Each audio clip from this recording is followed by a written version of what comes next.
How to make a cappuccino at home. An energizing cup of cappuccino first thing in the morning is a great way to start the day. This rich and creamy coffee drink is made with espresso and steamed milk, and can be topped with whipped cream or chocolate shavings for an extra indulgent treat. Whether you enjoy cappuccino at home or on the go, this delicious beverage is sure to wake you up and put a smile on your face. There are many reasons why cappuccino is a crowd favorite. The coffee is rich and flavorful, and the milk adds a creamy sweetness. The froth on top is also incredibly smooth and luxurious. If you love cappuccinos but don't want to spend the money on a fancy coffee machine, you can make your own at home with just a few simple ingredients. All you need is some strong coffee, milk, and sugar. First, brew a pot of strong coffee.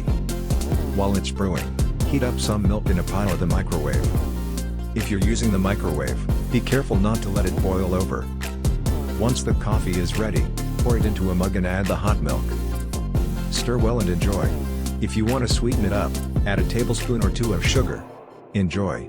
Thank you for watching. Like the video, comment your thoughts down below and subscribe.